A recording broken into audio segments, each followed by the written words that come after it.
কোনো রকম আটা ময়দা সুজি কিংবা চালের গুঁড়ো ছাড়াই এই হেলদি নাস্তাটি একবার বানিয়ে খেয়ে দেখো। বারবার শুধু সকালের নাস্তা কিংবা বিকেলের টিফিনে এটাই খেতে চাইবে। খেতে দুর্দান্ত হয়, খুবই কম তেলে নামমাত্র উপকরণে কিন্তু এই রেসিপিটি ঝটপট তৈরি করে নিতে পারবে আর সকলেরই কিন্তু খুব পছন্দ হবে। তো সবার প্রথমে আমি এখানে এই রেসিপিটি তৈরি করার জন্য 1 বাটি শুকনো চিড়ে নিয়ে নিয়েছি। এবার এই চিড়েটাকে বেশ ভালো করে কিন্তু ধুয়ে নিতে হবে, যেহেতু চিড়ের মধ্যে কিন্তু অনেকটাই নোংরা থাকে।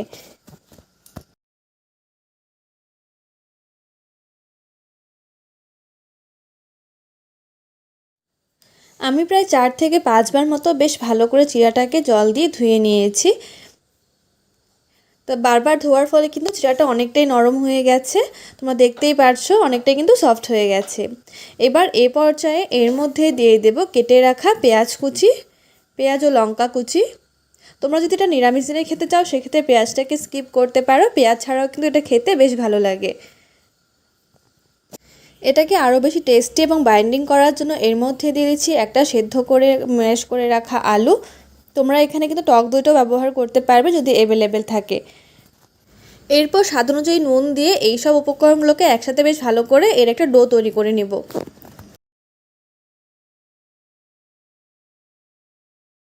চিড়া আর আলু একসাথে বেশ ভালো করে মেখে নিয়েছি।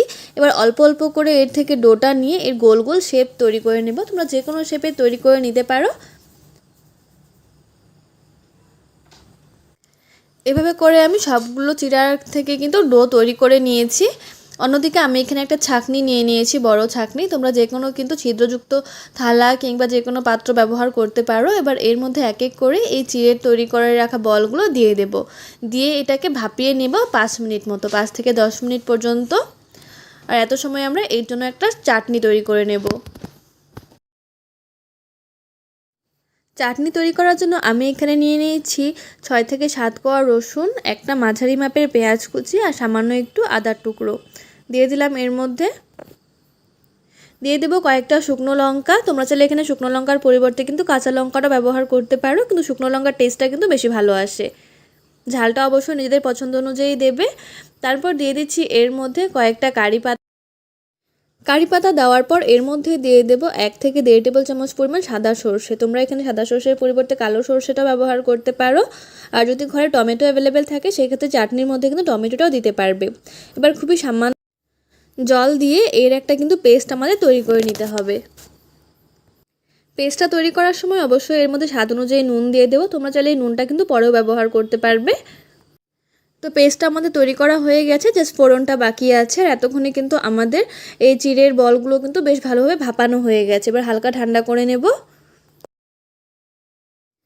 এবার অন্যদিকে কড়াইয়ে একদমই নামমাত্র তেল দিয়ে দিয়েছি, 1 টেবিল চামচের থেকে কিন্তু কম তেল দিয়েছি। এবার এর মধ্যে তেলটা ভালোভাবে গরম হয়ে আসলে এর মধ্যে দিয়ে দেবো 1 টেবিল চামচ পরিমাণ কালো সর্ষে, দিয়ে দিচ্ছি কয়েকটা কারি পাতা আর একটা শুকনো লঙ্কাকে আমি এভাবে ছোট ছোট করে কেটে দিয়ে দিয়েছি। তোমরা চাইলে চিলি ফ্লেক্সটা যদি ঘরে অ্যাভেলেবেল থাকে সেক্ষেত্রে দিতে পারো এখানে। এবার এই সব উপকরণগুলোকে একসাথে কিন্তু বেশ ভালো করে একটু ফুটতে দেব। কারি পাতা এবং সর্ষেটা বেশ ভালো করে যখন ভাজা ভাজা হয়ে যাবে তখন এখান থেকে সামান্য একটু ফোড়ন নিয়ে আমরা যে চাটনিটা তৈরি করে রেখেছিলাম সেই চাটনির মধ্যে দিয়ে দেব।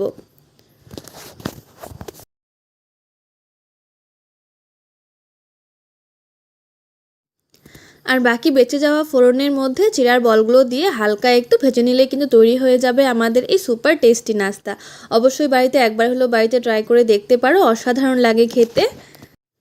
আমি হালকা একটু স্পাইসি করার জন্য এর মধ্যে সামান্য একটু লঙ্কার গুঁড়ো দিয়ে দিয়েছিলাম। তোমরা চাইলে লঙ্কার গুঁড়োটা কিন্তু পুরোপুরি স্কিপ করতে পারো। তোমাদের এই ভিডিওটি কেমন লাগলো অবশ্যই আমাকে কমেন্টস করে জানিও।